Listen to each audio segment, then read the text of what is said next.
This is KMBC 9 News at 4. Live pictures now from Storm Tracker 9. More storms to our south and possible flooding. Your first alert forecast.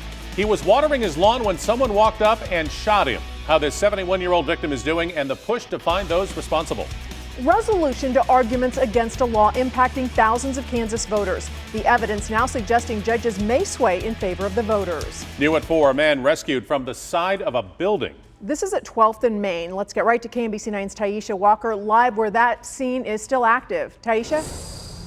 Kelly, it was quite a scare here in the busy Power and Light District around 1:30. The city having to shut down traffic here along Main as firefighters worked to save a man who was stuck dangling from that town pavilion building right there.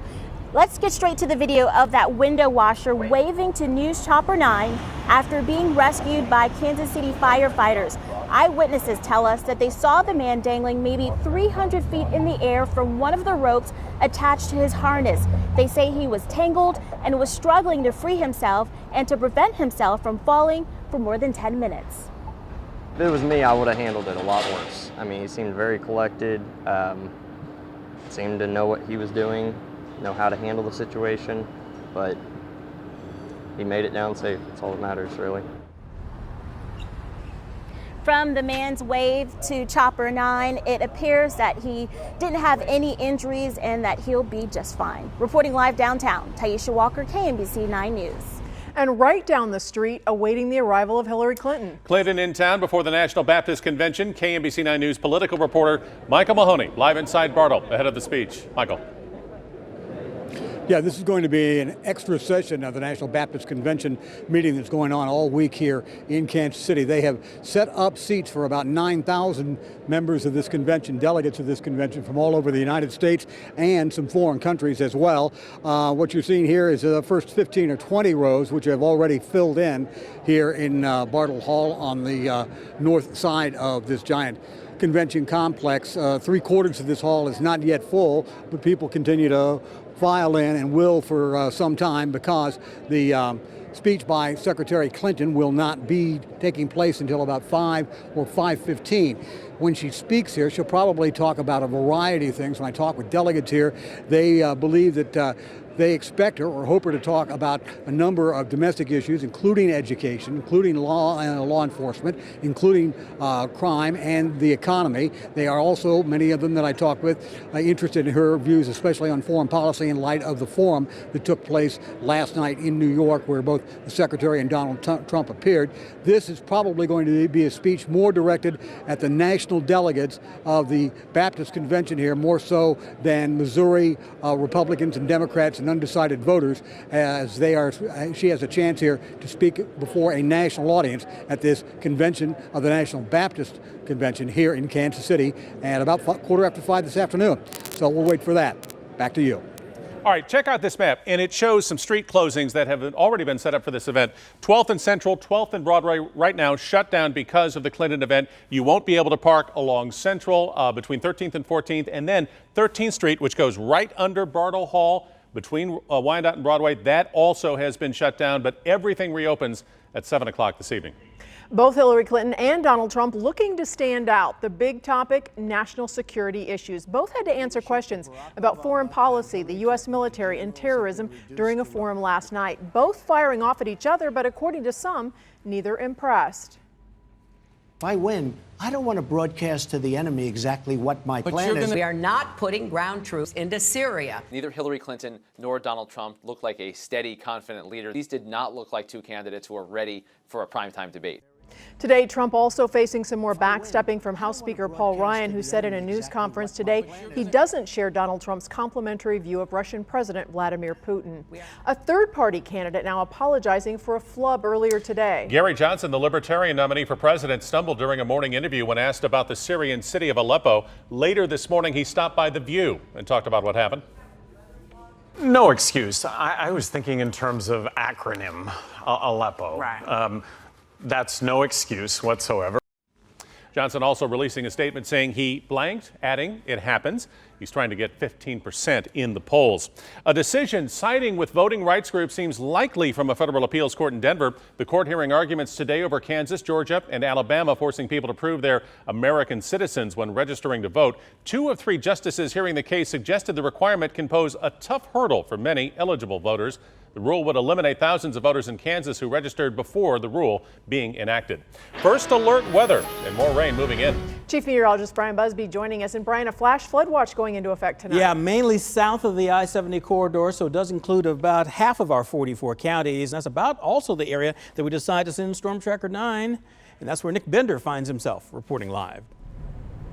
Yep, that's right, Brian. We're out here just passing through Edgerton, eventually passing through Wellsville on 35. That's the very latest from First Alert Storm Tracker 9. Brian, we'll send it back to you. Thanks, Nick. And as he just said, it does not look like it'll be as severe in this setup. We'll tell you the timeline in just a few minutes. A suspect in a high school shooting is dead. It happened this morning in Alpine, Texas. That's about 200 miles south of El Paso. 2 people were shot besides the shooter, 1 sent to the hospital. A police officer was also shot accidentally by a marshal reporting to the school. No word on his condition. Now, police say the shooter was a 14-year-old freshman girl. They do not know the motive. Neighbors and police going door to door in Chicago. They are looking for the men who attacked a 71-year-old man who was watering his lawn. It was caught on video. Federico LaGuardia out in front of his house, broad daylight. 2 men ride by on bikes. 1 returns. LaGuardia then falls to the ground trying to defend himself. That's when he's shot. His wallet taken as well. Just absolutely ridiculous. I mean, you're not even safe in your own yard. It's not a police issue. It's a society issue. You know, impoverished neighborhoods, people without hope do these kinds of things. You show me a man that doesn't have hope, I'll show you one that's willing to pick up a gun and do anything with it. There is now a $1,000 reward for information leading to an arrest. The victim in a hospital in fair condition. Police have identified the person found dead on 136th and Holmes and determined how he died. Police say 28-year-old Jamie Patton was shot to death before he was found Tuesday. Detectives following up on a number of leads but still need help. If you know anything or saw anything, call the TIPS hotline 816-474-TIPS. The Munson Army Health Center, Fort Leavenworth, closed today after an employee assaulted 2 workers yesterday. Investigators spent the day processing that crime scene. The suspect is under arrest. His name has not been released. No word on charges. The victims recovering from their injuries. New at 4, Koch Industries looking to help underrepresented and first-generation college students. It's donated $1 million for scholarships at the University of Kansas. $600,000 will go to business students, the rest for junior and senior engineering students. A warning from KCP&L, a phone scam targeting businesses and restaurants up in St. Joseph. The caller claiming to be an employee of KCP&L. He then threatens to disconnect service if a past due bill isn't paid. In some cases, the caller tells the customer to buy a gift card and pay the bill. You get a call like this, call KCP&L at once. It was a tragic and unthinkable crime. 4 members of the Merrigan family murdered. The killer, a 15-year-old boy who gunned down the parents while they slept in their Conception, Missouri home. He then shot the couple's 2 teenagers who tried to escape. The brutal slaying took place in October of 1972. Benny Kemper, convicted of the killings, was sentenced to more than 180 years in prison, but tomorrow he's up for parole. So a loved one of the family killed that night is traveling to Jefferson City to fight Kemper's release. I mean, the people still fear him coming out of the prison system and coming back to the community. Coming up at 5, KMBC 9 Stacey Cameron sits down with that woman, Marge Wolfer, who's been forced to relive that tragedy every time Kemper comes up for parole. Find out why she fears he may go free this time. Israel is taking its fight against Hamas underground. Defense officials say the country is building a concrete barrier underground along the Gaza border. It's to keep Hamas militants from tunneling their way into Israel, which the group has done before. The barrier will go hundreds of feet into the ground, eventually covering the entire border. It could take years to finish. One woman with serious injuries after a shark attack in Hawaii. The 51-year-old was swimming about 300 yards off the Oahu shore Wednesday when that shark struck. It gnashed her shoulder and arm, leaving her in serious condition. Lifeguards rushed into the water, pulling her to safety on a rescue board, but surfers actually got to her first. And she says, "I'm losing a lot of blood."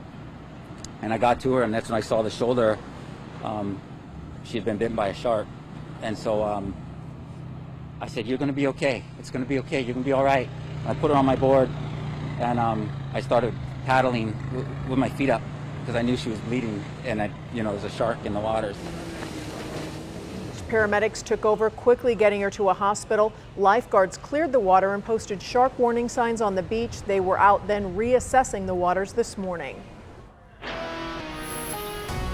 First Alert Storm Tracker 9 in Wellsville, Kansas. You're looking to the west, rain and storm clouds. Those are heading our way. We'll tell you when that first round of showers and thunderstorms will move through, the chances of them making the Kansas City metro. That's straight ahead. It's a plea for a new school in one local district. When you'll get to have a say in the school overcrowding issue. More fallout for swimmer Ryan Lochte. How long he has to wait now before getting back in the pool. Ahead at 5, the ACLU suing the Kansas City, Missouri School District, what a resource officer was accused of doing, and why the ACLU calls it unconstitutional and unnecessary. More punishments for Ryan Lochte and his U.S. swimming teammates after a drunken night in Rio. Lochte banned from swimming through next June, plus he'll give up $100,000 in bonuses coming with his Olympic medals. He'll also lose what's called monthly funding from the USOC. He's also barred from U.S. training centers. He'll have to do 20 hours of community service, and he'll miss the team's trip to the White House. Lochte's 3 teammates who were with him agreed to a 4-month suspension. Heisman Trophy winner Tim Tebow signing a contract with the New York Mets. The former football player said he wanted to try a career in baseball last month. His contract is a minor league one. He'll take part in an instructional league in Port St. Lucie, Florida. Getting to class for students in one Northland district is getting tougher. Smithville schools asking voters for a new school to relieve overcrowding. KMBC 9's Matt Fleener explains. No shoving. No shoving. Slow down. Stay to your side. For 3 minutes in between class, you can barely see Smithville Middle Assistant Principal Rachel Marchetti. Okay, you good? Kids travel the hallways in their own lanes. Marchetti tries to keep them safe. Student safety is, our most important goal here. Smithville Middle started with 225 students in the early 90s. It's now jam-packed at 660. The students feel rushed. They feel like they need to hurry to class. So the community's holding meetings, talking plans for a 3rd elementary school, going K through 6 to stop overcrowding at the middle school and ditching 8 trailers behind schools. So to fix the problem, here's some numbers. Someone with a $150,000 home would have to pay about $225 more per year. I am for more space. Parent Jeff Becker says he's even for a tax levy to help the schools, but he says Smithville should build another school on campus not far north like proposed. We could do it more effectively, better for the students, and cheaper for the taxpayers. Others in the community disagree, saying Smithville's growing. The schools need to grow where people are moving. Until it's resolved, students are hard-pressed to move quickly between class. In Smithville, Matt Fleener, KMBC 9 News. Voters will get to say yes or no to that school levy in Smithville November 8th. Recognition for the downtown streetcar line, the project winning the Envision Platinum Sustainable Infrastructure Award. It is the 17th project to get it, the first transportation project. Part of the reason for the award, planning, construction, and make of the streetcar is sustainable in their view and improves quality of life. Ahead on KMBC 9 News at 6, petitions online to expand the streetcar line.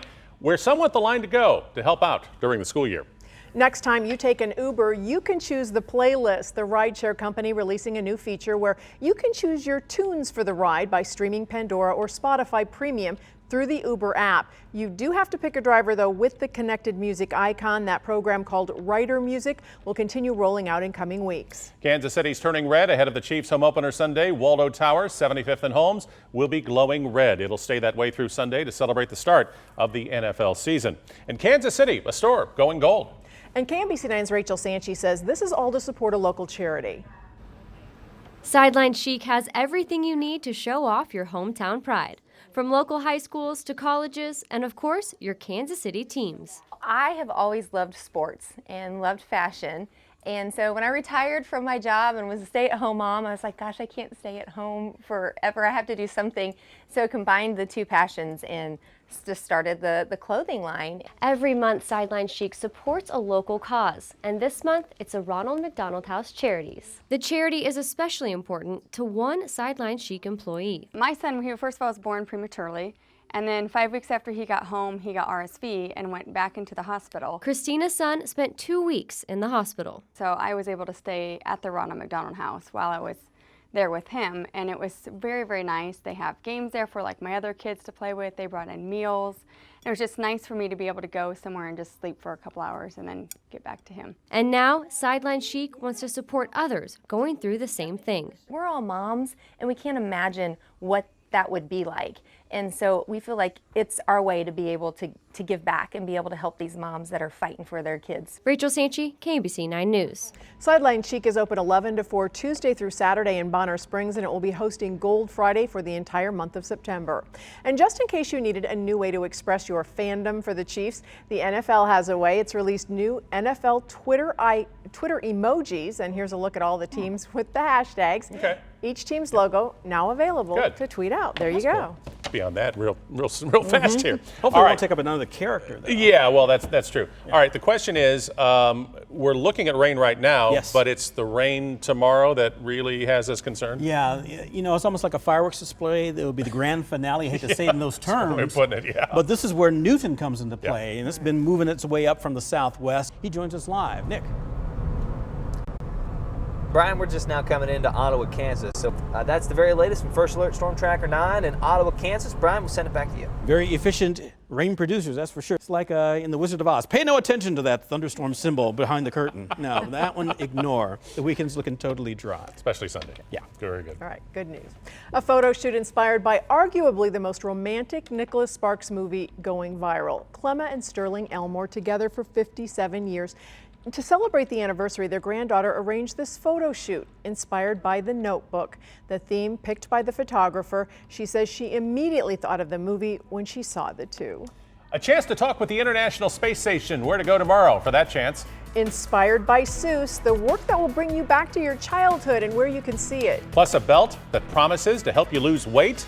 I'll show you how that works.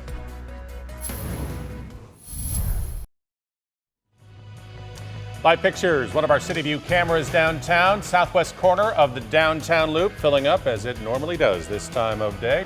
Well, your pants top button. It's not the only way to track your waist size. Really?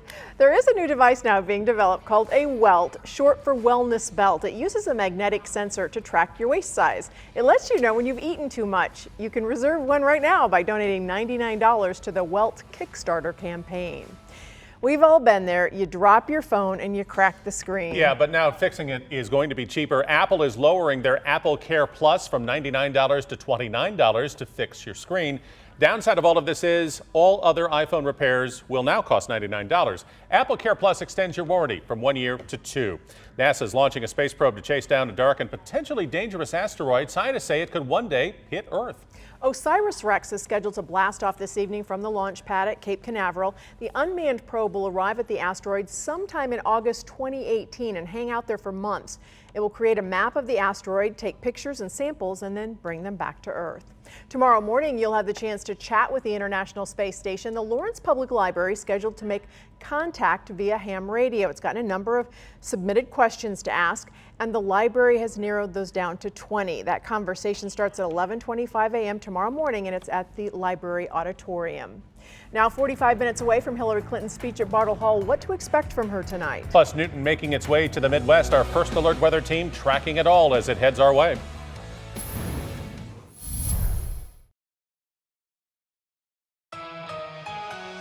This is KMBC 9 News at 4 with Laura Moritz, Kelly Ackerman, and First Alert Weather with Chief Meteorologist Brian Busby.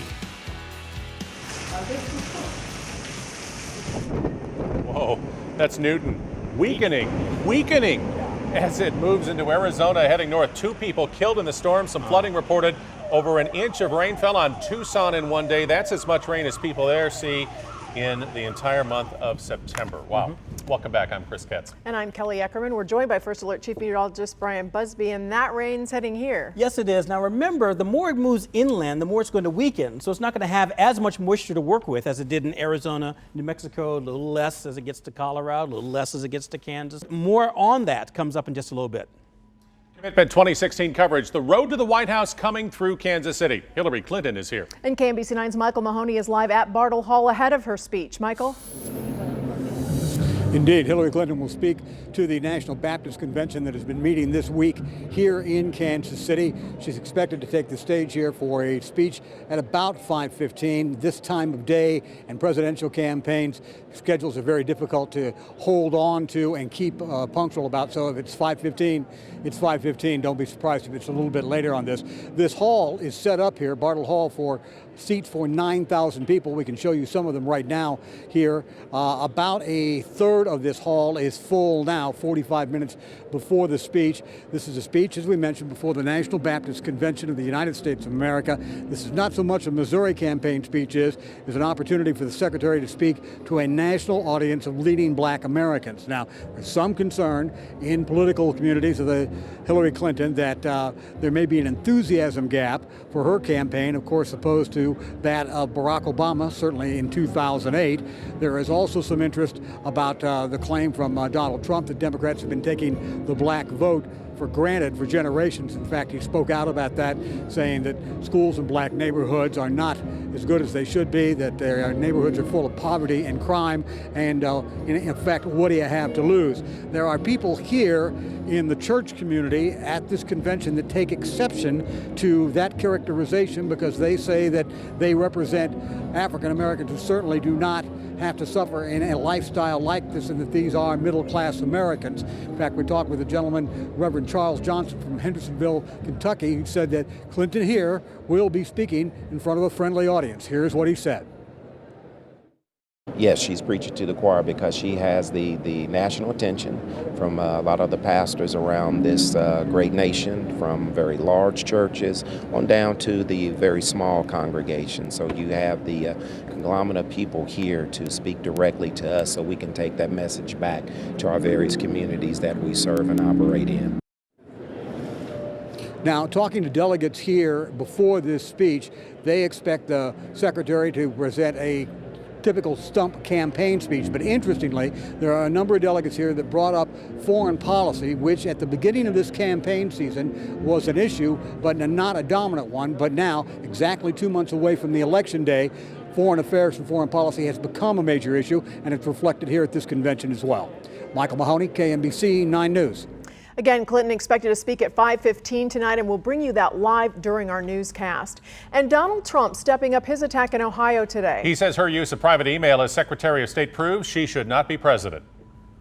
Hostile foreign actors gained access to the personal email accounts of individuals with whom Clinton was in regular contact, and in doing so, obtained emails sent to or received by Clinton on her personal account.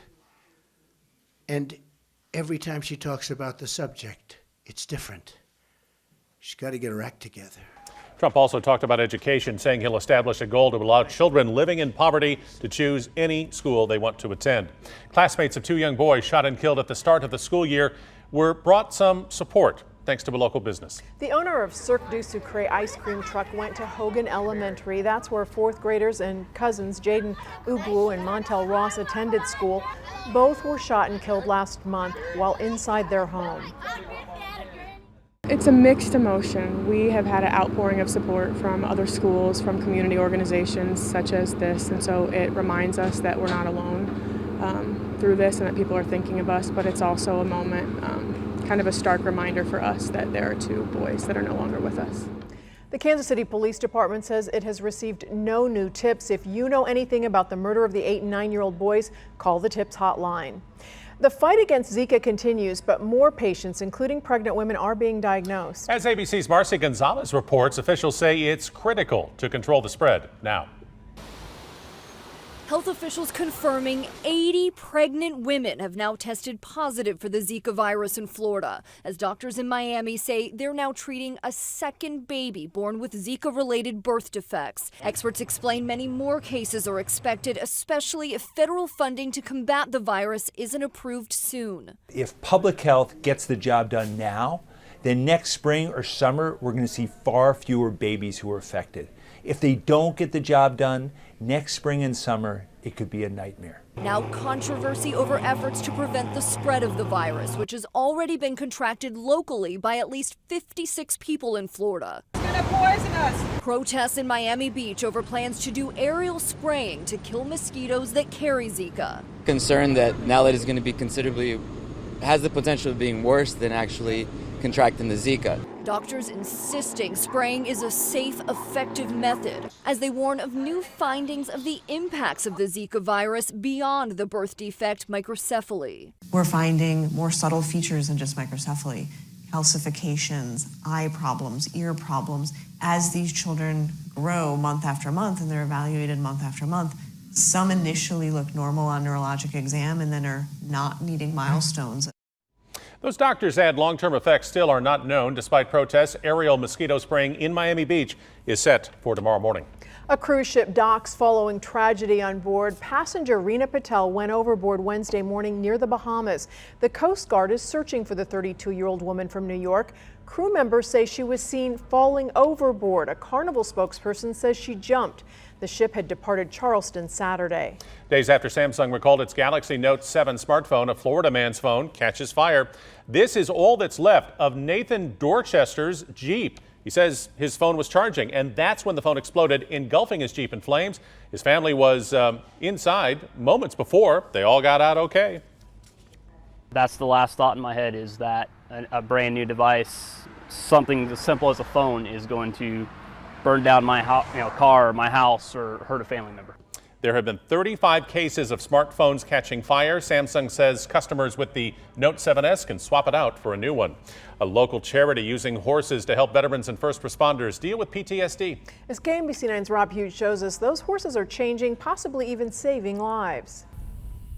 It's a cause that really has no finish line. The horses all have their own personality. Nicole Levine and Jeremiah Tallheimer work for Horses and Heroes. The former Marines say horses can help the cause of beating PTSD. You can lie to yourself, you can lie to your therapist, you can lie to the people around you, but you can't lie to the horse. Everyone who comes out here will gravitate towards one of the horses in particular because they can relate to them. They say the horse will tell the person's story through its behavior. They're highly in tune to the energies of other people. The program uses specialists to help people encounter breakthrough, overcoming a major obstacle in their PTSD fight. Someone is more likely to encounter breakthrough when they're involved actively in their healing process. It's really humbling.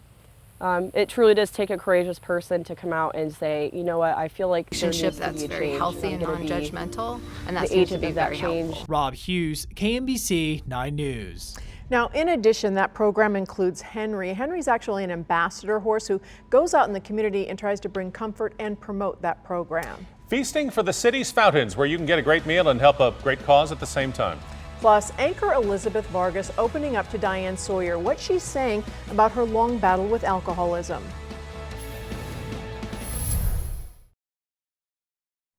Tonight, your last chance to enjoy some of the best food trucks and fountains in the area. It's the last Feast of Fountains for the season, and tonight you can enjoy food at the Concourse Fountain at Kessler Park. That's from 5:30 until 7:30. Enjoy food from a number of food trucks in that area, and a portion of the proceeds will go to the City of Fountains Foundation. Tomorrow at Park University, honoring those who lost their lives 15 years ago in the 9/11 attacks. This event starts at 9:11 in the morning at the Colonel Lewis L. Millett Medal of Honor Memorial. All day long, Park students, faculty, staff will read aloud the names of the people killed in the attacks. That ceremony should conclude sometime between noon and 1 in the afternoon. The Chiefs getting ready for the first game of the season. What we caught members of the staff doing today. Plus, Dr. Seuss at a Johnson County Art Gallery. The rhyming report from our Martin Augustine. It's 3 days and counting until the Chiefs kick off a new season on Sunday, and Karen Kornacki found out all systems are go from the players to the parking lot. Well, the orange cones are up. That means they're getting ready for plenty of parking this Sunday for the home opener against the San Diego Chargers. As far as the players, they know it's game week. There's a whole different atmosphere of practice. Everything counts now. You've been going through OTAs and mini camps and training camp, preseason, and just for this moment. The best thing about it is there's a game tonight. And I told the guys this morning, hey, let's watch this game and get a little excited. And I know they are. You could just feel it in practice. You could just feel the intensity's a lot higher, and everybody knows they need to step it up. Everything kind of elevates here. A real game planning week, a real a week of installations. yeah, you can feel it. It's palpable. Exactly. It's a real game plan. Looking at San Diego, figuring out what works, what doesn't work. We know them well. They know us well. But it all translates to excitement for the kickoff on Sunday against the Chargers. From Arrowhead, Karen Kornacki, KMBC 9 Sports. This is the 10th time the Chiefs have played the Chargers in the season opener. And the Chiefs family also getting ready for game day with a visit to the Ronald McDonald House. Cheerleaders, Redcutters, KC Wolf all serving lunch at the Ronald McDonald House off Cherry. The charity takes care of 87 families while their children battle a variety of illnesses. We're super excited today. It's basically Red Friday Eve because tomorrow is Red Friday, a huge day for our community. Every member of this community can go to McDonald's, give a $5 donation to Ronald McDonald House Charities, get a Chiefs flag, and celebrate being part of something really amazing. That $5 goes to support Ronald McDonald Charities. Red Friday is tomorrow, beginning with Clark Hunt, Mayor Sly James, KC Wolf selling Chiefs flags around the city. Our coverage starts at 4:30 in the morning tomorrow on First News. All right, even if you didn't like green eggs and ham, we bet you will like old Sam I Am. For a limited time, a rare collection of the artwork of Dr. Seuss is available for sale at the Leawood Fine Art Gallery. KMBC 9's Martin Augustine thinks you will like them. You will see. It's too wet to go out. It's too wet to play ball, but don't sit in the house. Don't just sit there at all. Come to a place where something might go bump to make you jump. There's the Cat in the Hat. Sam I Am's here as well. It's the never-before-seen artwork of Dr. Seuss, and it's swell. Valerie Jackson owns what you see. It's for kids and for grown-ups, for you and for me. It's a peek into his mind. It catches his drift. But does it tell us more about Seuss? Well, that gets short shrift. A lot of things we think we know about Dr. Seuss may be true and may not be true, but that was his personality and his sense of humor. Should you tell somebody about this? What should you do? What would you do if Martin Augustine asked you? Well done. The Leawood Fine Art Gallery open today until 6, open from 10 to 9 tomorrow and 10 to 5 Saturday, noon to 5 on Sunday. He knows his Seuss. Yeah, he mentioned it, rain. Yeah, I may be there. There you go. Yeah, rain. So if you are thinking about something to do inside, that's an option for sure. But I tell you, anything outside, especially tomorrow night, is not going to be the best at all. Even some rain starting to creep in to the southwest that we can show you on First Alert radar. Storm Tracker 9, Nick Bender is out there, and I think that the rain is greeting you, at least looking at radar. You should be getting pretty close to it. Nick.